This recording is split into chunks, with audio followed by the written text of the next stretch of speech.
Hey, freight brokers, welcome to another episode of Freight Skills. And in this video, we're going to talk about one of the most common things you're going to hear on the phone as a freight broker.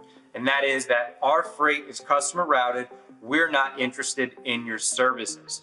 We're going to break down that objection, and I'm going to go over exactly how to handle it, how you should pivot, what you can ask in order to overcome it. And after this video, you're going to have another tool in your sales toolbox to help you close more deals. But before we get into that, make sure you like this video, subscribe to this channel so that you don't miss any more of these broker sales tips.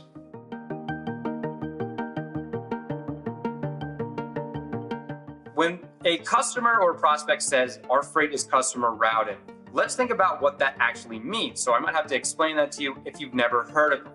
Customer routed freight means that a certain warehouse or a certain manufacturer does not have any say in how their freight is shipped out. The reason is when they sell an order to a customer, their customer is handling the freight. So say, for example, you manufacture machines and you have a big warehouse. And when you sell this machine, there are two options, two things that can happen. Number one, you can book freight and charge your customer. And number two, you can tell your customer, this is your problem to move, get a carrier in here, let us know who it is, and we're gonna ship it out for you, okay? Option two is vendor routed freight. That means that you're the vendor, you made the materials, you're going to ship it out. Option two, which is when you give it to the customer to handle, that's customer routed freight. And you will hear this from a lot of warehouse managers and receptionists who tell you that all of their freight is customer routed, there's nothing they can do, they don't need a freight broker. Here's the truth about this objection. In most cases, unless they are lying, this is not an objection. What do I mean it's not an objection? Everybody makes videos and says that this is an objection. If it's a fact, it's not an objection, it's a fact. It's something that we have to accept and we shouldn't waste any time on it. What do I mean by that?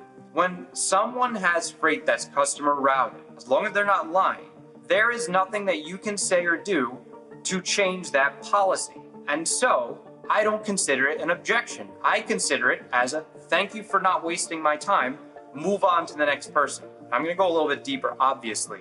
When someone tells you that their freight is customer routed, your first instinct might be, oh, this lady's trying to get me off the phone, or this guy's trying to just get me out of here. You can't think like that right away because they might be telling the truth, and if they are, trying to get freight out of them for any more time is just a complete waste of your time. So in order for an objection to be considered an objection, there has to be some kind of deception to it. For example, the objection of we don't like to use brokers, we don't trust them. That's an objection. That can be overcome. You can explain how you can trust brokers. You can explain how you actually can save them money in the long run. You could explain how you have bigger access to a carrier pool that they don't quite have. That's an objection. Customer routed is not an objection. It's usually a fact. And there's two ways that you can handle this. Number one, if freight is customer routed, you can ask them, what about your inbound freight? That's one thing that you could ask, but more often than not, their inbound freight is also customer routed because the people who are using that objection are running big wholesale warehouses. So think like a big warehouse where all the big stores like Walmart, Target, and food stores ship all of their goods, and then basically they just store it there. And then they'll tell the warehouse, okay, we're delivering 10 pallets today. We're delivering 5 pallets tomorrow. We're picking up 5 pallets tomorrow. So these big distribution centers that are customer routed are only customer routed. So sometimes I wouldn't even bother asking that question. The second way that you can overcome this objection or use it to your advantage is by digging a little bit deeper and find out who their customers are. And now it's inappropriate for you to say like, oh, can you tell me some of your customers? I'll give them a call. No one's gonna do that. Instead, what you wanna do is focus on the industry that they're in.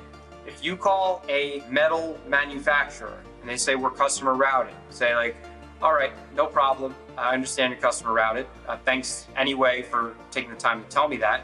What do you guys store over there? Just curious.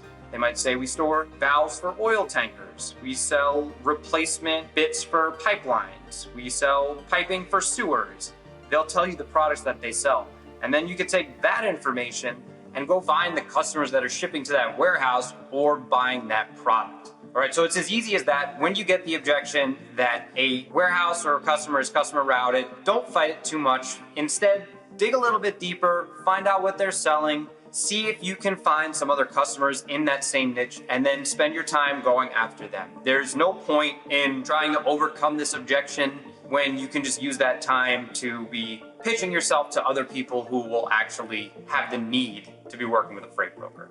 And once again, I hope you enjoyed this video. I hope this sales tip was really helpful for you. I love giving you guys these tools and these tricks that you can use to strengthen your arsenal and become a stronger freight broker salesperson. So if you did enjoy this, if you're going to use this week, I'd love to hear about it. Make sure you drop me a comment below. I'd also love to hear some other objections you'd like me to cover. So please go down to the comment section, comment the most common objection that you hear on the carrier side or the broker side. I'll make some more content and videos from you, tell you how to overcome them. Now, before I go, I do want to invite you to do two things. Number one, make sure you subscribe to this channel. I don't want you to miss any more of these tips that I come out with 2-3 times a week. We're trying to up the frequency, and the more feedback I get from you guys, the more I'll be able to do that. Number two, I want you to head down. There's a big link that says free group. I want you to click that, fill out your info, and I'm going to shoot you an invite to my private group. It is where I hang out all day with all of the other freight broker friends that I have. There's about 1,000, a little bit more than that, in the group right now, all helping each other, supporting each other, and networking. I would love to have you inside, so if you're not a part of that already, head down and make sure you join that today. Now, until the next video, make sure you try this out on your next sales call, and I will see you on the channel for the next video.